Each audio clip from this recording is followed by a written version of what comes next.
kembali lagi di Farma Kepo, kepoin habis farmasi. Bersama aku, Apoteker Yulia Nur Ulfa. Nah, di episode ini aku bakal lanjut jelasin mengenai gastrointestinal. Kalau di episode sebelumnya, aku udah ngebahas tentang usus halus atau intestin dan obat-obatan yang bekerja di sana. Giliran sekarang, aku akan membahas tentang kolon atau usus besar dan obat-obatan apa saja nih yang bekerja di kolon atau usus besar. Nah, info apa aja nih yang perlu swipers tahu di usus besar? Yuk kita mulai aja pembahasannya. Tapi sebelum kita mulai pembahasannya, swipers jangan lupa untuk subscribe, like, dan share. Serta jangan lupa untuk nyalakan lonceng notifikasi supaya nggak ketinggalan update konten selanjutnya ya.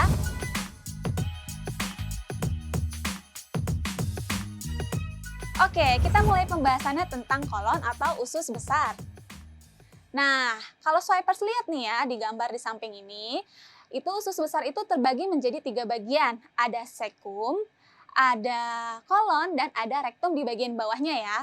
Nah, kalau fungsi usus besar ini itu ada 3 ya swipers. Yang pertama, untuk menyerap air dan elektrolit, dan juga sebagai tempat dihasilkannya vitamin K dan vitamin H atau biotin sebagai hasil simbiosis dari bakteri usus, yaitu bakteri E. coli misalnya.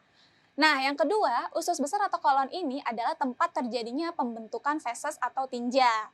Dan yang terakhir, fungsi dari usus besar adalah mendorong sisa makanan hasil pencernaan atau feses itu tadi untuk keluar dari tubuh untuk segera dibuang, atau proses tersebut dikenal dengan nama defekasi. Nah, fun fact-nya nih ya swipers, kapasitas kolon atau usus besar itu sebesar 1.500 sampai 2.000 mili atau setara dengan 2 botol dari air mineral yang besar ya ukurannya. Nah, jadi kalau kapasitasnya itu sudah dilampaui nih swipers dari usus besar ini untuk menyerap air tadi. Nah, ketika ternyata air yang dihasilkan dari sisa pencernaan tadi masih berlebih, itu akan menyebabkan diare.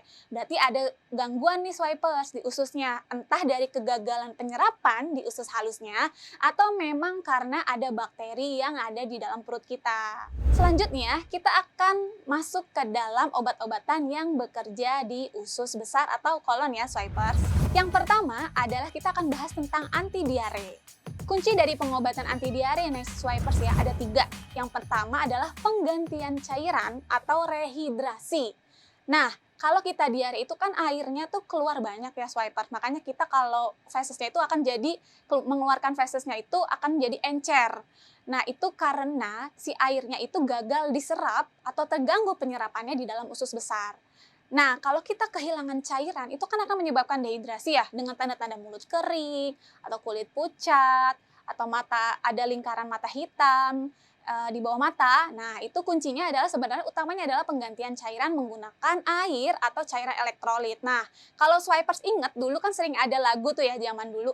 Kalau kita diare minumnya Oralit gitu kan. Nah, itu salah satu cara untuk mengganti cairan atau bisa dengan minuman-minuman elektrolit lainnya yang sekarang tersedia di pasaran. Lalu kunci kedua dari diare itu adalah penyerapan cairan yang berlebihan. Tadi kan karena mungkin ada kegagalan nih ya penyerapan cairan di usus, maka untuk diare ini kita lakukan adalah penyerapan cairan yang berlebihan itu.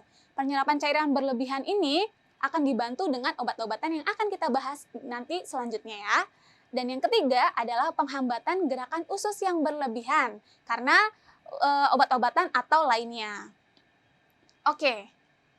Untuk anti diare yang pertama, itu ada golongan absorben. Nah, contoh obat ini nih kalau swipers tahu ya, itu ada karbon aktif, ada atapulgit, ada kaolin, dan pektin. Nah, bahkan ada yang kombinasi dari atapulgit maupun kaolin dan pektin. Mekanismenya atau cara kerja dari obat ini adalah menyerap zat non-spesifik untuk selanjutnya nanti dibuang pada proses buang air besar atau defekasi itu. Nah, karena dia ini menyerapnya secara non-spesifik, jadi obat-obatan atau zat yang bermanfaat pun bisa mungkin aja keserap dan akhirnya terbuang. Jadi harus hati-hati penggunaan obat ini, karena dia dapat menyerap hal-hal yang zat-zat yang bermanfaat juga ya swipers. Untuk aturan pakainya, ini yang perlu swipers tahu ya, untuk mengedukasi pasien, harus diminum 2 tablet ketika sekali minum ya. Untuk selanjutnya baru diminum 1 tablet saja setelah buang air besar. Jadi setiap kali buang air besar tuh minum terus 1 tablet kayak gitu sampai sudah mulai berhenti diarenya. Maksimal penggunaannya adalah 12 tablet sehari. Nah, kalau untuk anak-anak cukup 1 tablet saja sehari dan digunakan atau diminum terus setiap selesai buang air besar dan maksimalnya adalah 6 tablet per hari. Nah, untuk efek sampingnya dari obat ini nggak selalu muncul, tapi biasanya adalah jadi konstipasi atau sembelit, perutnya kembung, dan juga mual. Oke, selanjutnya adalah obat golongan yang kedua, yaitu penghambat motilitas. Nah, obat ini hanya untuk diare yang berat aja ya, swipers, atau lebih dari 2 hari. Nah, contoh obatnya ini yang sering kita temuin adalah loperamid ya. Itu sering banget dipakai dan sering beredar di Indonesia. Mekanismenya, dia itu akan menghambat asetilkolin sehingga terjadi efek antikolinergik dan berkurangnya pergerakan usus. Karena asetilkolin ini yang akan memicu pergerakan usus kan. Nah, kalau ketika diare kan pergerakannya jadi meningkat. Nah, makanya dihambat dengan dihambatnya pembentukan asetilkolin. Untuk aturan pakainya, dosis awalnya adalah 4 mg, lalu diturunkan menjadi 2 mg setelah diarenya sudah mulai berangsur berhenti. Dan sama cara minumnya dengan yang sebelumnya, yang absorben tadi, harus diminum setelah habis diare. Dan ini hanya boleh digunakan selama 48 jam aja ya, swipers ya, atau 2 hari. Dan maksimalnya adalah 16 mg atau 8 tablet selama 1 hari. Jika tidak membaik, harus segera menghubungi dokter ya. Nah, untuk efek sampingnya, dia akan menyebabkan konstipasi biasanya dan perut kembung serta mual. Kita akan bahas tentang obat gastrointestinal lainnya, yaitu untuk anti konstipasi atau anti sembelit. Nah, lawannya dari diare itu kan adalah sembelit ya, swipers. Jadi kunci dari sembelit itu ada 3. Yang pertama, perbanyak serat, karena nantinya massa fesesnya ini harus bertambah untuk bisa ditarik oleh gravitasi untuk turun dan akhirnya dibuang. Yang kedua adalah dengan penghambatan serapan cairan berlebihan. Kalau tadi di diare itu adalah airnya terlalu banyak keluar dari dalam tubuh kita, kalau di konstipasi ini airnya tuh terlalu banyak diserap sama tubuh kita. Makanya harus dihambat. Jadi fesesnya itu akan lebih cair. Sehingga ketika dia akan lebih cair, maka akan merangsang peristaltik usus untuk mengeluarkannya. Nah, yang ketiga adalah peningkatan gerakan usus yang terhambat. Biasanya gerakan usus yang terhambat ini bisa karena penyakit infeksi, atau obstruksi atau penyumbatan usus, atau peradangan usus, atau karena penggunaan obat-obatan. Kalau swipers ingat, di episode sebelumnya kita sempat bahas tentang antasida yang salah satunya kandungannya adalah aluminium sehingga menyebabkan konstipasi. Nah, itu bisa juga obat-obatan itu menyebabkan konstipasi. Oke, kita akan bahas di golongan yang pertama sebagai anti konstipasi, yaitu pembentuk massa.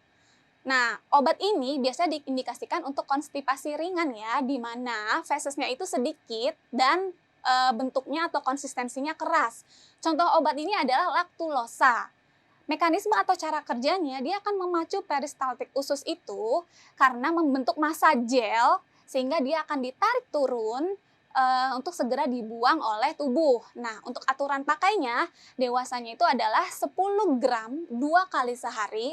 Dan lalu setelah itu disesuaikan ya, sesuai dengan kondisi sembelitnya, apakah makin parah atau makin baik. Seharusnya lebih baik ya. Nah, kalau untuk anak-anak itu 1-5 tahun itu digunakannya adalah setengah sendok teh atau setengah sendok takar, yaitu 2,5 mili. Nah, kalau anak yang lebih besar di atas 5 tahun, 6 tahun sampai 12 tahun itu digunakan 1 sendok takar atau 1 sendok teh atau 5 mili. Nah, untuk efek sampingnya, efek samping dari obat ini nggak selalu muncul ya swipers, tapi biasanya adalah kembung, kram, dan rasa tidak enak di perut. Fun fact-nya nih swipers, obat ini tuh relatif aman digunakan karena dia akan merangsang BAB-nya itu secara alami. Jadi tidak akan menimbulkan efek sakit perut atau bahkan kram perut berlebihan ya. Lalu obat yang kedua untuk anti sembelit atau anti konstipasi adalah stimulan motilitas. Nah, kalau obat ini itu khusus untuk konstipasi yang berat dan tidak disarankan untuk pasien yang penyumbatan usus atau ada peradangan juga. Kenapa? Nanti akan dijelaskan di mekanismenya ya. Nah, contoh obatnya adalah bisa Bisakodil. Nah, untuk mekanismenya atau cara kerja dari obat ini, dia itu adalah mengaktifkan adenilat siklase. Kalau swipers ingat di episode selanjutnya, itu kan kita ada bahas tentang CAMP atau adenilat siklase. Nah, salah satunya dari efek itu meningkatkan pembentukan mediator inflamasi. Nah, kalau mediator inflamasi ini tuh terbentuk, dia akan memindahkan air dari darah ke dalam usus halus, sehingga nanti usus akan terangsang gerakan peristaltiknya, sehingga untuk semangat dari ususnya itu untuk mengeluarkan si fesesnya gitu. Untuk aturan pakainya dari obat ini, dia obat ini sebelumnya ya, obat ini tuh ada 2 jenis ya Swipers, ada yang bentuk suppositoria, ada yang bentuknya tablet. Nah, kalau yang tablet itu digunakannya 5-10 miligram tablet 1 kali sehari ya, dan digunakannya sebelum tidur atau malam. Kenapa malam? Karena ketika malam itu adalah kondisi usus yang kosong. Gitu. Kalau dia sudah ada makanan lalu kita minum yang perangsang gerakan usus, maka dia akan semakin meningkat gerakannya, akan semakin tidak terkendali. Maka disarankan ketika perutnya kosong. Karena sudah ada dengan adanya makanan aja peristaltik usus itu sudah akan meningkat. Gitu. Nah, kalau untuk anak-anak disarankannya itu adalah 5 mg, diminumnya 1 kali sehari sebelum tidur. Kalau yang bentuknya suppositoria nih Swipers, nah itu yang bentuknya kayak rudal ya, yang di sini nih bentuknya, gambarnya, itu dipakainya 10 mg 1 kali sehari melalui dubur atau anus. Dan kalau untuk anak-anak, dipakainya yang dosis 5 mg 1 kali sehari. Untuk efek sampingnya, tidak selalu terjadi, tapi biasanya karena efeknya ini begitu kuat ya, untuk mengatasi diare atau sembelit, maka akan terjadi diare justru, kebalikannya dari sembelit gitu kan. Lalu ada hipokalemia dan bahkan bisa terjadi kram perut karena dia meningkatkan peristaltik usus ya. Jadi jika digunakan jangka panjang akan menyebabkan paralisis atau kelumpuhan pada saluran cerna, sehingga obat ini tidak disarankan digunakan untuk anak-anak di bawah 2 tahun. Nah, Swipers, tadi kita udah bahas ya tentang usus besar, gimana fungsinya, dan gimana cara kerjanya dari usus besar, serta obat-obatannya yang ada di usus besar. Pas banget nih Swipers, kita lagi ada daily deals dan weekend deals khusus untuk produk gastrointestinal di minggu ini. So Swipers, kalau kamu penasaran, langsung aja cek di aplikasi kita Swipe RX App dan temukan promo-promo menarik lainnya ya. Oke Swipers, nah di bulan April ini kita kan sudah bahas ya, sudah kupas tuntas tentang gastrointestinal, baik itu gastrointestinal atas dan gastrointestinal bawah, juga obat-obatan yang bekerja ya. Nah ada di gastrointestinal atas kita sudah bahas tentang antasida obatnya, lalu ada antagonis reseptor H2, ada proton pump inhibitor dan obat-obatan lainnya, serta di gastrointestinal bawah kita udah bahas tentang anti diare, anti konstipasi atau sembelit, juga obat-obatan lainnya. Nah, di bulan Mei nanti kita akan bahas tentang sistem pernapasan dan suplemen vitamin. Makanya nih Swipers, kita mengharapkan dukungan dari Swipers dalam membuat konten ini dengan cara subscribe, like, dan share, serta jangan lupa nyalakan lonceng notifikasi supaya nggak ketinggalan upload konten selanjutnya. Tetap jaga kesehatan tubuh ya Swipers, supaya semangat menjalankan ibadah puasanya. Sampai jumpa di video berikutnya.